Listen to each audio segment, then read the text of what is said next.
नाज़रीन इकराम, तुर्की की तारीख का बदतरीन जलजला आया है जो इंसान की रूह तक को हिला कर रख दे। और शाम में सुबह सवेरे 7.7 शिद्दत का जलजला, अमवात 912 हो गई।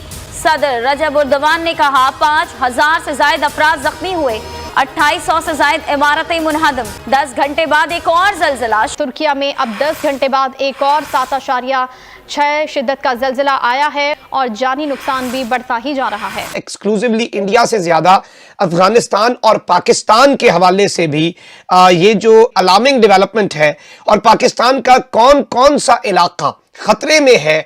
अभी हम सैलाब की तबाहकारियों से नहीं निकले, अल्लाह हमारे मुल्क पर रहम करे। बड़े बेचारे मासूम और बदनसीब लोग हैं पाकिस्तान।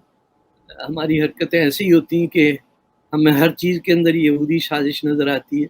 मैं, आप यकीन कीजिए, मैं कांप गया हूँ क्योंकि ये एक ऐसी आफत है जो यहाँ भी आ सकती है। और उस हादसे की जो पाकिस्तान के कैपिटल इस्लामाबाद के सबसे बड़े पार्क F9 पार्क में हुआ, मॉरली हम कितने बैंकरप्ट हो चुके हैं वो इस चीज को बताता है। मुतअद्दिद इमारतें ज़मीन बोस हो गई हैं जिसके बायस मजमूई तौर पर हलाकतें 1200 से तजावुज कर चुकी हैं। यानी 60 सेकंड में वो तबाही फिरी है कि जिसकी तुर्की की तारीख में मिसाल नहीं मिलती। और पाक अफगान बॉर्डर बेल्ट से भी इनका पाकिस्तान में आना अभी तक ये रुक नहीं पाया है। हेलो दोस्तों, स्वागत आप सभी का AP ज्ञान चैनल पे। तो फ्रेंड्स, आइए देखते हैं पाकिस्तानी मीडिया की लेटेस्ट वीडियो। तुर्की और पाकिस्तान दोनों ही देश अपने बदतरीन दौर से गुजर रहे हैं। दोनों ही देशों में इकोनॉमी की हालत काफी खराब है और इसकी शुरुआत होती है दोनों देशों के द्वारा धर्म के नाम पे अपने लोगों के साथ साथ दुनिया के लोगों को भड़काना। और इसी बीच आप जानते हैं कि पाकिस्तान के ऊपर फ्लड के रूप में एक बहुत ही भयावह नेचुरल डिजास्टर आया। लेकिन अब तुर्की से जो खबर आ रही है कि वहाँ पे भयानक जलजला आया है, यानी अर्थक्वेक आया है, जिसकी वजह से तुर्की में हजारों इमारतें गिरी है, बल्कि कई सौ तुर्की लोग मारे भी गए हैं, जिस पर दुनिया भर के देशों ने अपने संतावना मैसेज तुर्की को दिया है। लेकिन इसी के साथ साथ भयानक खबर सबसे ज्यादा पाकिस्तान के लिए भी है कि इस अर्थक्वेक का असर पाकिस्तान पे भी पड़ सकता है। हालांकि भारत के बारे में कहा जा रहा है कि शायद भारत के ऊपर इसका उतना असर नहीं होगा, क्योंकि जो सेंटर पॉइंट है वह तुर्की के आसपास है और इसका ज्यादा से ज्यादा असर उन्हीं इलाकों में जैसे अफगानिस्तान, शाम और पाकिस्तान में हो सकता है। तो बकाई पाकिस्तान और तुर्की के लिए एक बुरी खबर है। तो दोस्तों, आइए देखते हैं पाकिस्तानी मीडिया की इस लेटेस्ट वीडियो को।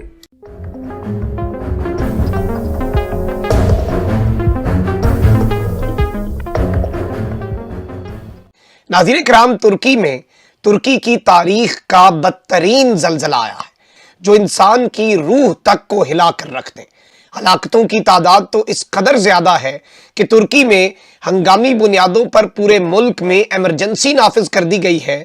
और ये जलजला सिर्फ तुर्की तक महदूद नहीं रहा, बल्कि आसपास के जो दीगर ममालिक हैं उन्हें भी अपनी लपेट में ले चुका है। मामला इससे बहुत ज्यादा खतरनाक है क्योंकि सिर्फ 3 दिन पहले, 72 घंटे पहले तुर्की में जलजले की जो पेशगोई की गई थी, और ये इतना शदीद जलजला था जिसकी पेशगोई हुई, और ये एक बहुत, मैं समझता हूं कि अलार्मिंग डेवलपमेंट है।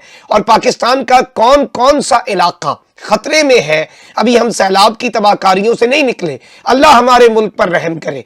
और जिस तरह से और नबी करीम सल्लल्लाहु अलैहि वसल्लम ने फरमाया कि क़यामत उस वक्त तक ना आएगी जब तक इल्मे दीन ना उठ जाएगा और जलजलों की कसरत ना हो जाएगी और फितने फसाद फूट पड़ेंगे और हर्ज की कसरत हो जाएगी। और हर्ज से मुराद कत्ल है। दौलत और माल की इतनी कसरत होगी कि वो उबल पड़ेगा।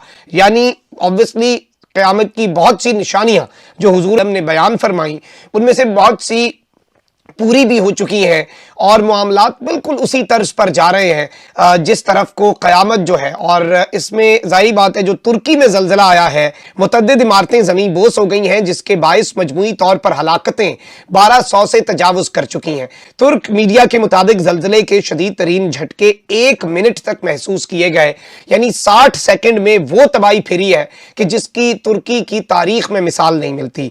और जलजले से कितनी अमवात हुई हैं, असल में हकीकत ये है कि इसका अंदाजा अभी नहीं लगाया जा सकता। जल्जले के बाद तुर्क सदर रजब तैयब एर्दोआन ने तुर्की में इमरजेंसी का ऐलान भी कर दिया है।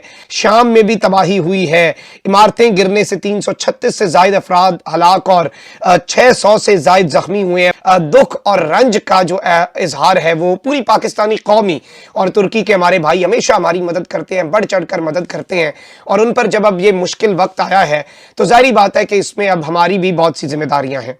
एक इदारा है, एक एक्सपर्ट है इस इदारे के, फ्रैंक हॉगबीट्स, इन्होंने नाज़रीन कराम 3 फरवरी को आज से एग्जैक्टली 72 घंटे पहले एक पेशन गोई की थी कि सूनर और later there will be a magnitude 7.5 earthquake in this region. Exclusively India से ज्यादा अफगानिस्तान और पाकिस्तान के हवाले से भी ये जो इदारा है ये पेश गोई कर चुका है। अब ये एक बड़ी अलार्मिंग चीज है। अल्लाह ताला हमारे मुल्क पर, पूरी दुनिया के अंदर तमाम मुसलमानों के ऊपर अल्लाह ताला रहम फरमाए। और पाकिस्तान के हवाले से मैं आपको ये भी बता दूं कि सरकारी इदारे जो हैं वो इस बात पर मुत्तफिक हैं पाकिस्तान के फॉल्ट लाइन पर वाक़ होने की वजह से पाकिस्तान का 2/3 इलाका मुमकिना तौर पर जल्जले के खतरे में रहता है। आप इससे अंदाजा कर सकते हैं कि कितना बड़ा ये नुकसान अल्लाह ना करे हो सकता है। अपने आज के प्रोग्राम में हम बात करेंगे उस सानहे की, उस वाक़े की और उस हादसे की जो पाकिस्तान के कैपिटल इस्लामाबाद के सबसे बड़े पार्क F9 पार्क में हुआ। मॉरली हम कितने बैंकरप्ट हो चुके हैं वो इस चीज़ को बताता है। 2 कोलीग्स, एक ऑफिस में साथ काम करने वाले 2 कोलीग्स यानी एक लड़का और लड़की रात को 8 बजे वॉक करने के लिए वो वहाँ पर गए थे। इसी दौरान वहाँ पर 2 आदमी पहुँचते हैं और वो उनको पकड़ लेते हैं और उसके बाद पकड़ के उनको वो दूर जंगल में ले जाते हैं। उसके बाद लड़की को बहुत ज़्यादा मारपीट होती है, उसको मारते हैं और लड़की को और दूर ले जाते हैं और उसके बाद उसको उसके कपड़े फाड़े जाते हैं और उसके साथ ज्यादती करता है। और फिर जो दूसरा बंदा है वो आता है और वो उसके साथ ऐसा करता है। और ये सब हो रहा है F9 पार्क इस्लामाबाद का। यानी आप सोच सकते हैं कि इस्लामाबाद में वैसे तो जहाँ पर सिक्योरिटी बहुत उस पर जो है चेक एंड बैलेंस होता है, थोड़े से फासले पर सारी ऐसी हुकूमती इमारतें हैं, प्रेसिडेंसी से लेकर और प्राइम मिनिस्टर हाउस तक है, वहां पर कुछ फासले पर रात के 8 बजे ये हो रहा है। This is unbelievable. अब आप ये देखिए, मेरा तो दिमाग खराब हो गया ये पढ़ के कि वो उसके ये सब करने के बाद उस लड़की को वो ये कह रहे हैं कि सनसेट के बाद जो है तुम बाहर नहीं निकला करो। जिस तरह आमतौर पर घरों में होता है ना, वालिदैन अपने बड़े बड़े जो जवान लड़के लड़के उनको कहते हैं घर जल्दी आ जाना। अब ये जो थे ये यकीनी तौर पर ये जो मुल्जिमान हैं उन्होंने तालीम हासिल की होगी मदरसों से। उन मदरसों में उनको ये पढ़ाया जाता होगा कि जी वो देखते होंगे कि उनका जो उस्ताद है ना वो पढ़ा कुरान रहा है, लेकिन उसके बाद वो बच्चों के साथ ये वाला बदफेली का अमल करता है। वो जानते होंगे, हो सकता है उनके साथ भी ये हुआ हो। इसी तरीके से आपको हर डिपार्टमेंट में हर बंदा ऐसा ही मिलेगा जो नमाजें भी पढ़ रहा होगा। दूध बेचने वाला दूध में पानी ज़रूर मिलाएगा, लेकिन फिर वो घर जाके 5 वक्त की नमाज भी पढ़ेगा। कहीं पर भी होगा, सड़क पर कहीं किसी जगह पर अपनी नमाजें अदा करेगा, लेकिन दूध में पानी ज़रूर मिलाएगा। ये है कि हमारा जो दिवालियापन इखलाकी तौर पर हो चुका है वो मैं आपको इसमें बयान करना चाह रही थी।